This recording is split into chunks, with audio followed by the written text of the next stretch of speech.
Tudalen 60, penod 6, negesau, lle mae Owain yn dysgu y bydd yn cael ei ddiarddel o'r SAS am ladd y dyn anghywir, lle mae o'n sgil hynny yn ystyried ei le yn y byd, a hynny yn ymyl nant yn y mynyddoedd, a lle mae hefyd yn derbyn llythyr pwysig. Roedd yr ystafell yn sydyn yn oer ac yn fawr, a'r mapiau'r cyhoeddiadau ar y waliau yn bell i ffwrdd ac yn aneglur. Roedd y ddesg o'i blaen yn sgwâr ac yn galed ac yn foel, y llyfnodiadau'r beiro ar weddau arni'n elynion budur digaredd. A'r swyddog intelligence yn binc ac yn gyfiawn ac oedd Owain eisiau estyn ar draws y ddesg a gafel yno i ddyrnu. Shit! Torrodd y rheg a draws feddyliau Owain, a rhegodd Simons unwaith eto. Ond roedd popeth wedi bod mor rhwydd. Oedden nhw wedi cyrraedd y fynwent mewn pryd, a doedd neb wedi gweld. Oedden nhw wedi aros yna, yn disgwyl i tafarnau gau ac am O'Leary. Y llwybr dwy fynwent oedd ei lwybr adre bod tro ar aid afan. Ac oedden nhw wedi gwrando, a sŵn 2 oedd, 3 oedd, yn dod o dafan i lawr y ffordd, ar y chwerthin caled a'r ffarwylio, a ddysau'r ceir yn cael o'r galed a'r ceir yn gyrru ffwr, a rhyw rhain cedded hibo'r fynwent yn sgwrsio dawel. Ac yna, daeth O'Leary hun i'r golwg. Dwi giat y fynwent, yn ei jeans oes hidio cowboy, a'i siaced leder oedd ddigon llac i guddio'r pistol colt a ffafrau. Camodd Simons yn dawel o tu ôl i'r gwedyn Owain, a chyn i O'Leary a Llystyn am Iwn oedd wedi dynnu'r llawr ei ddal yma, ar ei fol a'i fraich wedi chlygu fynig iawn. Gosododd Owain flaen taweludd y Browning yng nghefn gwdd y gwyddel, yn y pant bach rhwng ei wegil a'i benglog. Ac yna roedd y peth drosodd. Mewn tro mor fyr o'i ddechrau i'w ddiwedd fel nad oedd cyfle i O'Leary weiddi, hyd yn oed mewn braw. Dianc wedyn o'r fynwent, a thos y cea i'r rondefw, a hwnnw hefyd yn daclus ac yn ddidyst. Y bore wedyn yn y barrics, yn dal heb ddadweindio'n llwyr, oedd Owain yn gwrando ar y radio i glywed y newyddion. Fydde'r bib ond yn cyfeirio at O'Leary fel suspected terrorist, ond oedd y fwy na hynny.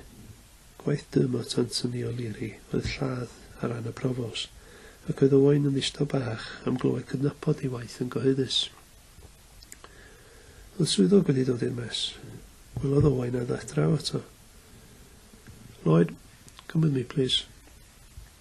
Dilynodd Owain y swyddog i un o gabanau ochr y barrics, ac i swyddfa o rhyw fath. Yno ar gader o flaen desg oedd Simons. Cymeiriodd y swyddog ei fus at gader arall yn ymyl yn Simons, ac ysteddodd Owain. Dychodd Owain a Simons ar ei gilydd, ac yna nôl ar y swyddog. Dechreuodd hwnnw siarad. Dywedodd mae Captain Hammond oedd ei enw, a'i fod yn gweithio am intelligence. Dywedodd y problem wedi codi yn y job yn noson gynt. To put it simply, medda fo, you killed the wrong man. Mae'n debyg mae rhyw gradur anffodus o'r enw Liam McLaughlin a laddwyd, ac roedd na debygrwydd rhygddo fo ac O'Leary, yn arbennig o ran ei ddillad. Anffodus, doedd neb wedi gweld y saethu, na gweld pwy nath, ac felly mi fyddai'n weddol hawdd celu'r peth. Ond roedd tŵr Owain a Simons yn gogledd Iwerddon ar ben. Y bore wedyn, oedd Owain yn ôl ym Marrics Unffordd yn wynebu diwedd ei yrfa yn yr SAS. Un pwrpas yn unig oedd i'w ddychweled i wersyll catref ag atrawd, iddo dderbyn y gorchymyn return to unit, yr hysbysiad swyddogol oedd ei arddel. Oedd wedi treulio noson ar ei ben ei hun, mewn caban ymylol, moel, difres, ar wely War Department Cul, Gwyllwyd. Doedd ddim wedi cysgu'n dda.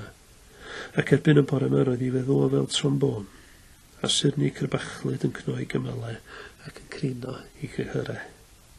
Doedd dim golwg o Simons. Doedd Owain ddim wedi weld o ers y cyfwyled efo Hammond, ac oedd hynny'n od. Ond peth felly oedd y fyddai Owain yn amau weithiau bod o'n eloi waith o mwy ar brodyr Marx nac a Karl Marx. Syllodd ar y ffurfiau ar y mylon omlog yn y gwyll greanllyd uwch ei ben, a theimlau anghysur anghynnes y blancedi tamp yn treiddio drwy gris bach, gotswm, gwyrdd. Oedd yn gwybod beth oedd i ddod, dychwelyd i Wrecsam, i'r Ffiwsilwyr, a threiddio gweddill i yrfa filwrol efo nhw. Fydda neb yn dweud dim, wel, ambell geg fawr yn ffansi ei lwc efallai, ond ddiwyddas y ti drin ar hini. Ond mi fydda pawb yn gwybod, i fod wedi ddychwelyd yno, i fod wedi mythio dal yn yr SAS, ac mi fydda nhw'n ei wylio, am wyndid, am lithriad. Godod dŵr poeth i'w lwng. Ei lwncodd yn ei ôl, ac o'i gwmpas oedd y wawr o'r llyd yn pynnu'r gwell a'r cysgodion yn gryfhau. Sgydwodd ei hun. Lle oedd ddim gorwedd fan hyn a gwneud dim ond disgwyl i ddiwedd, oedd yn rhaid iddo wneud rhywbeth, a hwnnw'n wneud corfforol, rhywbeth a gadwa i feddwl ar waith. Cododd ac aeth i molchi. Doedd y bannau ond rhyw 15 milltir i ffwr. Fe fachai fap a chwmpawd ar o'i chydig o fwyd a chwbl o boteli dŵr mewn rucsac, a rhedeg yno. Awr yn ddiweddarach oedd wedi gadael y gwersyll, rhedau'n rhwydd, ond ddim yn galed, oedd am i'w recas dreulio. Ond oedd y syrni yn ei waed yn dechrau cilio, ac yn raddol roedd hi'n erth yn dychwelyd. Ymhen hanner awr roedd yn dyrnu draed i'r ffordd a'i chwys yn oeri yn llif awel i gyfrymdra.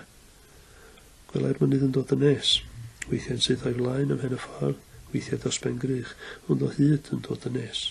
Nid y berwyn mae honno, ond roedd yna ryg a rhedyn, migwyn a mawn, brwyn a chreafol ar y bannau hefyd, ac roedden nhw'n dod yn nes a'i harogl ar y gwynt. Rhedodd yn galetach, fel petai'n diag adre. Trodd i lonydd cilach a chilach, ac yna i'w trafwdlyd a chau. Gwthiodd ei ffordd drwy redyn coch tal, uwch neu ganol, ac roedd ei ogle, tamp, ffwmlyd yn dda ganddo. O'i flaen, o'r golwg, ei glywai nant, ac am honno yn elodd ei gamau. Yna ei gwelodd. Ar y mynydd uwch ei ben, yn cwympon y dafau gwyn ar hyd holl trael tywyll ar ei ffordd i wely gwastatach yng nghanol yr rhedyn. Oedd yn ant ganllath neu ddau o'r wtra, ac roedd pen honno'n bell o'r ffordd galed. Fe gai Owen lonydd fan hyn. Llonydd y math o le roedd nhw'n ei gysylltu â phobl oedd a diddordeb yno oherwydd i fod yno, yn bodoli, ac nid oherwydd i fod yn ddefnyddiol. Dynodd ei rucsac a siwmper o hwnnw i'w gwisgo'r ag iddo oeri, a chwot i'w roi a lawr. Steddodd. Ac ystyn diod a brechdan sbam, cymerodd geged ohoni a dechrau cnoi, a mynd i'r afel ei feddyliau. Dim ond 3 o'r hanner cant a mwy ddechreuodd gwrs dethol ar SAS y Fylwain oedd wedi pasio, ac roedd o'n 1 o'r 3. Oedd dim mwynhau yn mynd am dro ar y mynydd, fel a disgrifiau'r hyfforddwyr yr oriau a'r milltiroedd, llawer ohonyn nhw'n y twllwch ym mhob tywydd a dreulio nhw'n rhedeg o rondefo i rondefo, yn aml dan bwysau a bergen a webing a gwn. Oedd yn galed, ond oedd y mynyddoedd ddim yn ddiathir iddo. Cafodd ddim traffaeth efo'r gwaith adeiladu tîm, yn mordwyo, yn saethu ag ati, nac efo'r bwtsiera yn ei feiliau'r fferm oedd yn rhan o ddysgu sut i fyw, oddi ar y tir. Ond bu bron iddo fethu ar hynny, oherwydd y tactical questioning, y prawf ar ei allu i oedd sefyll i holi. Fe ddechreuodd y prawf ar y mynydd, lle oedd disgwyl o fo a lleill osgoi gelyn o uned arall am gyhyd ac ag allan nhw. Wrth gwrs fe ddaliwyd pawb gyda chymorth yr hyfforddwyr a'i cyflwyno i'r holwyr. Ar ôl ei stripio, i ddrysu a sach dros i ben a'i ddyrnu, fe roedd wedi sefyll a'i wyneb at wal a'i freichiau goesa'r led. Y tu ôl iddo roedd na rhywun efo gwialen, a chwipio ei ddwylo neu freichiau noeth bob tro y dechreu'r rheini gyffio a llithro ei lle. O'r diwedd, wedi oriau, di-saib, di-diod, cafodd ei yrru adeilad arall a'i sodro ar gader.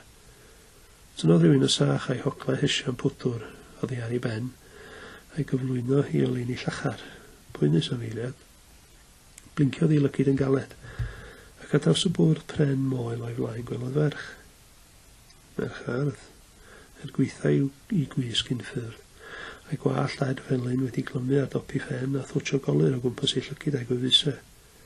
Cyfarchodd Owain a chodi'r chader.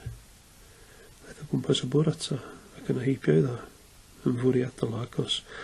Cofiau Owain fel o'r newydd, y wefr y ddryslyd a redodd drwyddodd glywed arogl i ffersawr, a llusgiad ysgafn i bysydd a draws topi fraich. Aeth i eistedd unwaith eto o draw i bwr. gan lithroi hun i'r gader fel lidr ar un bwyta. Dechreuodd ar y papur a ddesgau blaen, ac wrth wneud hynny daeth y blaen i thafod i'r golwg rhwng ei danedd, a'i fwytho'n fwriadol araf ar hyd y mil meddwl i gwefus ucha. Dechreuodd i fyny a gwenu ar y wain. Bryn y bydd o sylwi pan dechreuodd siarad ag o. Ond fi sylwodd ar hyn yn aeth i nesa. Dechreuodd agor botymau uchau blows, a phwysodd yn ei blaen dros y bwrdd. Gwelai Owain dop bron e crynion, ac ymylai ucha les bra gwyn. Rhythodd gwefr blus dwylwyn a chilion syth. Yn dryswch ag o. Wel, medde hi, do you like what you see? Oedd ei lais yn crygu o'ch ateb. I cannot answer that question, Mum. Really? Are you sure? I cannot answer that question, Mum. You're Owen, right? Dechreuodd Owain adrodd ei enw, ei reng, a'i ryw cyfreson. Yes, medde hi'n ddysturiol. I know all that. Owen's a Welsh name, isn't it? Pwysleisiau'r ynganiad Owen yn ytrach nag Owain. Dechreuodd Owain wingo. I cannot answer, gwyddodd ar ei draws. You're Welsh, aren't you? Yna yn sgwrsio unwaith eto. Don't you people fuck sheep? Oedodd Owain cyn ateb. Dyna gyd o Cymru. Ymlaciodd ymryn. I cannot. Those children in Aberfan deserve to die. Roedd na saib. Ysbaid rifer i dyn dynnu gwynt, digon hir i Owain glywed ei di mewn, crebachu, oedd i ar ei sgerbwd. Llifodd eger o deimlad trwyddo, a tharo ar agor o drws oedd wedi gair rhyngddo'i hun a'r byd. Teimlodd rhy poeth o ffydd dod yn ysu trwy fynwys a'i feddwl. Petai o'n sais o'r paras mi fydde hon wedi gweld ei datw a wedi mynd ati grafu i falchder. Petai ganddo biglen corach mi fydde wedi chwerthin am ei ben, ond roedd o'n Gymro. Dyna roedd hi wedi ddewis fel ei fan gwan, a lla ddim credu mor orchfygol o sinigaidd oedd yr agwedd y meddwl y tu ôl i'w hirgyd. O hi'n aflan, hi a'i hwyneb a'i hoglau bronau fel tomen wastraff pwll glo ar un drewdod asid brwmstan o'i gwmpas. Roedd wyneb Owain yn llidio, ei lygyd yn cylhau, ei ddwylo'n troi'n ddyrnau, cwysylwodd hi ac aros o'i flaen a'i lygyd yn loyw, yn ddigon agos iddo ei chyrraedd. Roedd yn i'w wahodd i'w tharo, i'w regu, i diawlio. A daeth adlais iddo rybydd yr hyfforddwr. These people like nothing more than to make someone in the SAS talk. They're pros. It's their job, and they're bloody good at it. A gyfeilodd yn ei deimladau. A'i dal nes i don i emosiwn, dreio. Cuodd ei ddws. Ac oroes i'r prawf. Ac ymhen amser, cyfiawnhau'r cwestiynu. Ond allan o ddim cyfiawnhau'r feddylfryd, y diwylliant oedd y tu ôl iddo. Ond mi basiodd y prawf, a phob prawf arall. Ac wedi iddo gymhwyso'n derfynol fel aelod o'r SAS fe'i hanfonwyd i'r Rhodesia. Doedd a ddim byd yn gymlaeth yn y peth, roedd o'i helpu atal Mugabe rhag sefydlu un bennaeth gomiwnyddol yno. Ond bydd o gyfarfod â Joshua. Ac roedd Joshua yn gweld y brwydron ddim gwell na ffrau cwn, yn beth swnllyd a nifer dinistriol nad oedd yng nghyd-destun oesol y felt yn golygu dim. A gorfododd Owain i resymoli'r hyn oedd o, a gorfododd Owain i resymoli'r hyn oedd o, a'r hyn roedd yn ei wneud. Gwnaeth hynny, ymen hir a hwyr, dwy ddod i'r casgliad na doedd dim dyfodol i Joshua nac i'w ffordd o fyw, bod yn rhaid i bob dyn fyw yn y byd go iawn. Ond oedd y byd roedd Owain yn byw yno, y byd o gemau, grym, didostur a rhyfel yn fwy go iawn na byd Joshua. Fy ngogledd Iwerddon fe gafodd ei hun yng nghanol rhyfel oedd i bob bwrpas yn rhyfel gangiau. Oedd wedi meddwl mai waith o yno oedd dinistr IRA, ond roedd mwy i'r peth na hynny. Yn ystod i oriau ola yng ngogledd Iwerddon roedd yn ddista bach wedi gwylio adroddiad ar y newyddion am ladd Liam McLaughlin. Oedd heddlu'r RUC yn trin y farwolaeth fel llofruddiaeth sectoraidd gan ddynion arfog protestanaeth, ac oedd y profos wedi cyhoeddi bydden nhw'n dial am y farwolaeth. Oedd yn amlwg bod Owain a Simons wedi gwneud pethau waith, neud ymwell. Ac oedd Owain yn gwybod y byddai aml un o'r rhai eby'n gweithio fo nhw wrth ei bodd efo hynny. Edrychodd o'i gwmpas, ar y nant, ar crigiau, ar mynydd, ac yna ar yr awyr glitiog o las a chymylau uwch ei ben. Heibio'r cymylau ar hyn a lasau'r awyr y tu hwnt iddyn nhw roedd gwacter mawr o bydysawd, ar ser, ar galaethau o leithau, ar hyn i ddirifediad efallai di-diwedd. Yng nghanol hynny gyd oedd y byd yn fach, yn rhaid ar brychu'n lleiaf o lwch, ac oedd dyn yn ddim. Ond nid y math o ddim, yr oedd y dyn cyffredin, y dyn bach yn y bydysawd dynol. Treidiodd sŵn yn ant yn ar y deg, a fob yn dipyn i feddyliau Owain. Clywai gan yn y dŵr, can ei lif parhaol o gwmpas y cerig a sotiau fodlon dan ei gorchydd o fwsog, gwyrdd a melyn a du yng ngwelau'r nant. Glaniodd aderyn bach streipiog, du a gwyn ar ymyl y dŵr, ac edrych ar Owain, gan godi'r gostwng i gynffon hirefain nawr beth ta'n cyfarch y dyn ar y dorlan. Doedd Owain ddim di gweld sy'n gyda gwt as oedd adar blaen cwm, ac wrth syllu ar yr aderyn bach biwiog a'i lygyd duon gloiw fe ddath pwl o hiraeth drosto. Doedd ei ddim yn ddiwedd y byd cael mynd yn ôl i llwgwm Llawenog, a chael yno'r un cyfle i fyw ag oedd gan hwn, ond y fyddin oedd ei gatref o bellach, ac oedd yn dychryn wrth ela am ei gadael, a beth bynnag.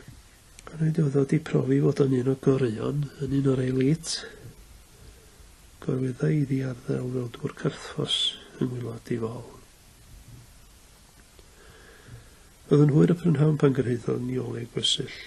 Teimlo'n gliriach i feddwl a rhywfaint yn sgawnach i'w ysbryd yn fodlon yn ei fyd linder corfforol ac o gael defnyddio ei gorff i weithio unwaith eto. Aeth i'r capan, ac yna ar y gwylio oedd amlen frown. Ei orchymyn return to unit debyg.